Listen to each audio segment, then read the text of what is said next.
Next step है हमारा role of accounting in business. Maintenance of systematic record, ascertain net profit loss and financial position.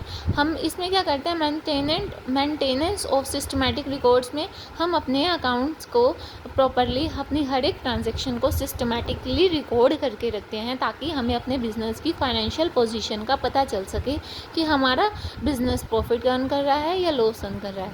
Assistants to management, inform decision making, management को इसमें help करता है कि आप सही डिसीजन लो। असिस्टेंस टू मैनेजमेंट, अगर हम अपने ट्रांजैक्शन को प्रॉपरली रिकॉर्ड करके रखेंगे हर एक ट्रांजैक्शन को, तो उससे मैनेजमेंट को भी हेल्प मिलती है कि वो एक सही डिसीजन ले सके।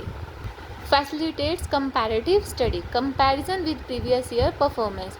जैसे कि हमने पीछे किया था इंट्राफर्म और इंटरफर्म, इसमें क्या करते थे हम, या तो खुद की ही कंपनी में हम अपने प्रीवियस ईयर और प्रीवियस ईयर से और इन फ्यूचर ईयर वाले जो होते हैं उनकी ट्रांजैक्शन को हम मैच करते हैं, या फिर हम अपने अकाउंट्स को किसी दूसरे बिजनेस की कंपनी के अकाउंट से उनको ट्रांजैक्शंस को हम मैच कर सकते हैं। एविडेंस इन कोर्ट, जैसे कि हमने पीछे किया था कि ये हमारे जो अकाउंटिंग रिकॉर्ड्स होते हैं ये हमारे लिए एक अच्छे एविडेंस साबित होते हैं।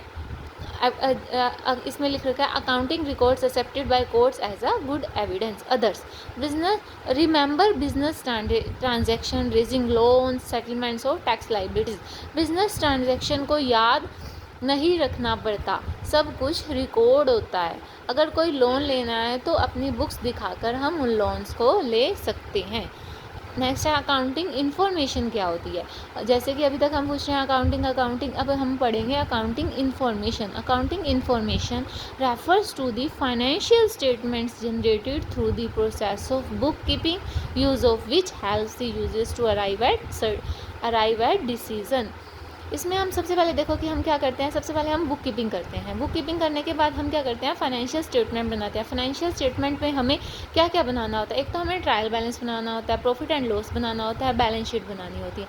फिर हम क्या करते हैं, उनको यूज़र्स को कम्युनिकेट करते हैं उन सब चीज़ों को। सबसे पहले हम बुक कीपिंग करेंगे, बुक कीपिंग करने के बाद हम फाइनेंशियल स्टेटमेंट बनाएंगे अपनी कंपनी के फाइनेंशियल स्टेटमेंट को फिर हम क्या करेंगे, अपने यूज़र्स को बताएंगे। जैसे कि इसमें लिख रखा है कि accounting information refers to the financial statements generated through the process of bookkeeping, use of which helps users to arrive at decision. Next topic है हमारा types of accounting information. Accounting information के types, इन number 1 है information relating to profit और surplus. इसमें हम क्या करते हैं, प्रॉफिट एंड लॉस अकाउंट बनाते हैं। इसमें हम income statements makes available the accounting information about profit and loss incurred as a result of business operation. इसमें हम क्या करते हैं, हम अपने बिजनेस में हमारा कितना प्रॉफिट हो रहा है, कितना लॉस हो रहा है, वो वाली अभी तक सिर्फ आपको यही देखना है, आगे हम इसके बारे में डिटेल में पढ़ेंगे। नंबर 2 है information relating to financial position, कितने एसेट। इसमें हम बैलेंस शीट बनाते हैं कि हमारे कितने एसेट्स हैं और कितनी लाइबिलिटीज़ है हमारे बिजनेस में या हमारी कंपनी में, कितनी लाइबिलिटी है और कितनी एसेट्स है। The position statement the balance sheet makes available the information about the financial position of the entry. Number 3 है इंफॉर्मेशन अबाउट कैश फ्लो। इसमें हम कैश फ्लो स्टेटमेंट बनाते हैं। कैश फ्लो में क्या होता है कि कितना कैश आ रहा है और कितना कैश जा रहा है, इसमें हम कैश फ्लो स्टेटमेंट बनाते हैं। Cash flow statement that show flow, inflow and outflow of cash during a specific. Inflow मतलब कितना कैश आ रहा है, आउटफ्लो मतलब कितना कैश जा रहा है। नेक्स्ट है हमारा topic systems of accounting. System of accounting हमारी 2 टाइप की होती है, एक होती है डबल एंट्री सिस्टम, एक होती है single entry system. Double entry system में हम क्या करते हैं, the system which recognise and record both aspects of a transaction, debit and credit. इसमें लगा लो जैसे फॉर एग्जांपल मैंने किसी को पैसा दिया, तो मैंने उसको, इसमें 2 ट्रांजेक्शन हो रही है, एक तो मेरी पॉकेट से पैसा गया और उसकी पॉकेट में पैसा आ गया, एक मैं डेबिट कर रही हूँ और एक चीज़ को हम क्रेडिट कर रहे हैं, इसीलिए डबल एस्पेक्ट्स है, इसे डबल एंट्री सिस्टम भी कहते हैं। और सिंगल एंट्री ट्रांजेक्शन में क्या होता है, transaction are not recorded on double entry basis. इसमें सिर्फ सिंगल एंट्री ही होती है, इसमें डबल एंट्री नहीं होती है।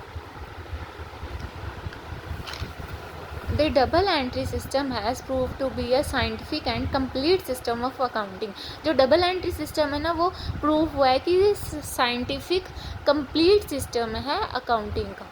और जो सिंगल एंट्री है, the accounts maintain under this system are incomplete and unsystematic and therefore not reliable. यह भरोसेमंद भी नहीं है, क्योंकि जो सिंगल एंट्री सिस्टम है भरोसेमंद नहीं है क्योंकि यह इनकम्प्लीट है, यह पूरी तरह से कंप्लीट भी नहीं है। और जो डबल एंट्री सिस्टम है यह कंप्लीट सिस्टम है और इस पर हम रिलायबल मतलब कि भरोसा कर सकते हैं। और जो सिंगल एंट्री सिस्टम है, since all transactions are not recorded under this system double entry basis, it is not possible to prepare a trial balance. As a result, the profit and loss account and the balance sheet cannot be prepared. Single entry system के under हम ना तो हम trial balance को बना सकते हैं, ना ही प्रॉफिट एंड लॉस अकाउंट को, ना ही बैलेंस शीट को। यही था हमारा आज का टॉपिक।